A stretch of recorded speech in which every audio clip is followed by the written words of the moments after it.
Hi friends, welcome to Sri Sai channel. நம்ம சேனலில் பாம்பே அல்வா எப்படி செய்யணும் பார்க்க போகிறோம். ஃபஸ்ட் டைம் ட்ரை பண்ணுறவங்க கூட இந்த அல்வா சூப்பராக வரும்.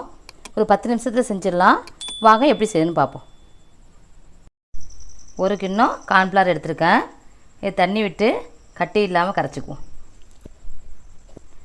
எந்த கிண்ணத்தால் கார்ன்ஃப்ளவர் எடுத்தனோ அதே கிண்ணத்தால் ஒரு கிண்ணம் தண்ணி விட்டுக்குவோம்.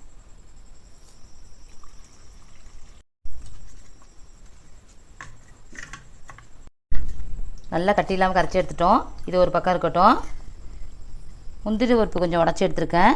அதை நெய் இல்லாமல் வறுத்து எடுத்துக்குவோம். ஸ்டவ்வை ஸ்லோ ஃப்ளேம்லேயே வச்சு வறுத்து எடுத்துங்க. இந்த கிண்ணத்தால் தான் கார்ன்ஃப்ளவர் எடுத்தேன். அதே கிண்ணத்தால் 2 கிண்ணம் வெள்ளை சர்க்கரை எடுத்துக்குவோம். 2 கப் வெள்ளை சர்க்கரை எடுத்துருக்கேன். 2 கப் தண்ணி விட்டுக்குவோம்.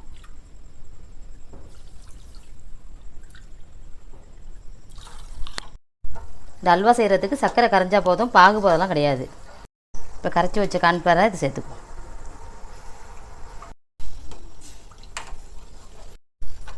கார்ன்ஃப்ளவர் சீக்கிரம் கட்டியாயிடும். கைவிடாமல் இதே மாதிரி கட்டிக்கிட்டே இருங்க. பாருங்கள், நல்லா கெட்டி பதத்துக்கு வந்துச்சு. இப்போ ஸ்டவ்வை ஸ்லோ ஃப்ளேமில் வச்சு கிளறிங்க. ஃபுட் கலர் கொஞ்சம் சேர்த்துக்குவோம்.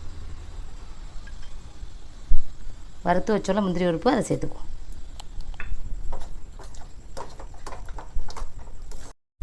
நெய்யெல்லாம் ரொம்ப ஆகாது. நான் 3 ஸ்பூன் நெய் தான் யூஸ் பண்ண போகிறேன். 1 ஸ்பூன் நெய் சேர்த்துக்குவோம்.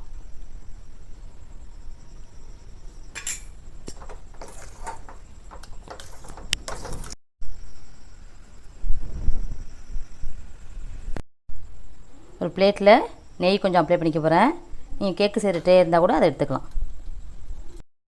நல்லா அல்வா பதத்துக்கு வந்துடுச்சு. இப்போ ஸ்டவ் ஆஃப் பண்ணிடுவோம்.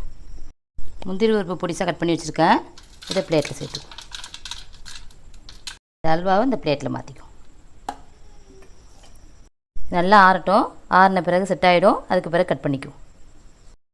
நல்லா ஆறிடுச்சு. இப்போ பிளேட்டில் மாற்றிக்குவோம். பீஸாக கட் பண்ணிக்குவோம்.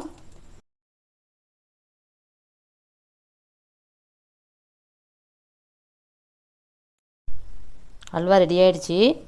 நீங்களும் வீட்டில் ட்ரை பண்ணி பார்த்துட்டு கமெண்டில் சொல்லுங்கள். இந்த வீடியோ பிடிச்சிருந்துச்சின்னா லைக் பண்ணுங்கள், ஷேர் பண்ணுங்கள், சப்ஸ்கிரைப் பண்ணுங்கள். தேங்க்யூ ஃபார் வாட்சிங்.